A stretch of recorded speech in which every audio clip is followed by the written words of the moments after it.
talk about the axillary nerve or the circumflex nerve.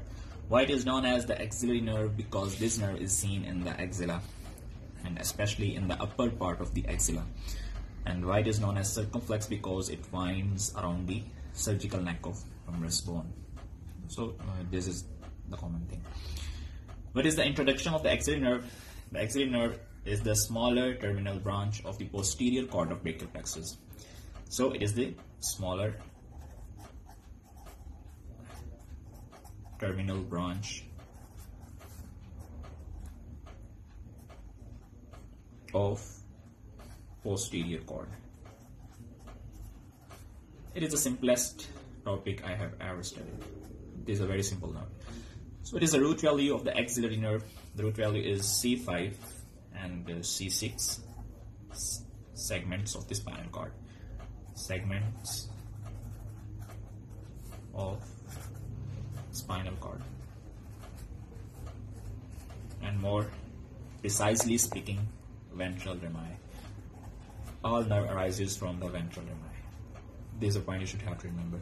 Now, what is the course of the axillary nerve? The nerve arises in the axilla from the posterior cord of brachial plexus. So suppose this is the posterior cord of the brachial plexus, and this is the nerve arises, axillary nerve arises in the axillary region.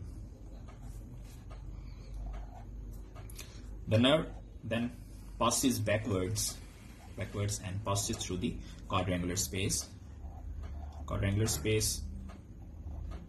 and then it winds around, it passes behind the surgical neck of humerus, where it terminates by dividing into two divisions.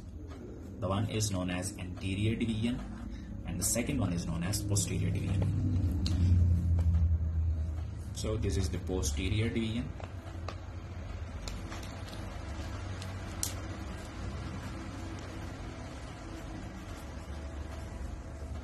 and this one is the anterior division. The quadrangular space is a muscular space, and it passes through this space and then it passes behind the surgical neck, where it divides into anterior and posterior division. This is all about the course of the axillary nerve, the very simplest course. So what are the branches? What are the muscular branches of the axillary nerve?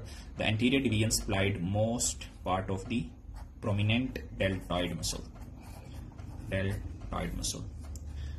only, and the posterior division also supplies not only deltoid,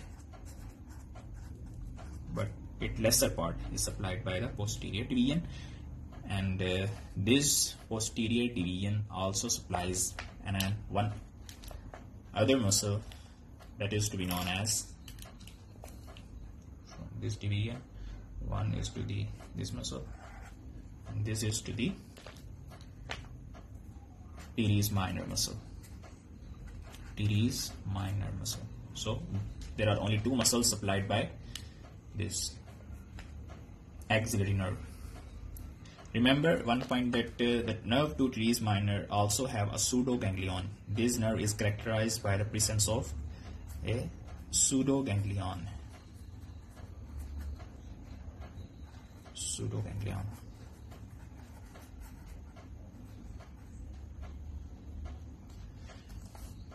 So what is the cutaneous innervation? The cutaneous innervation is through the posterior division, and the branch is known as upper lateral cutaneous nerve of arm.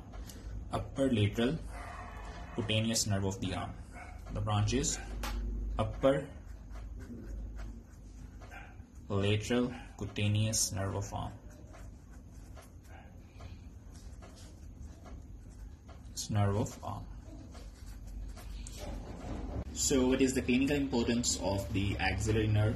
The axillary nerve commonly injured in the fracture of the surgical neck of humerus.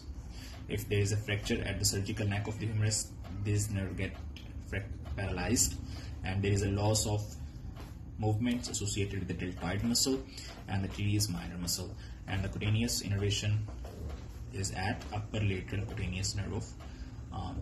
So this is all about the axillary nerve. If you like my work, please subscribe to my channel and please like the video. And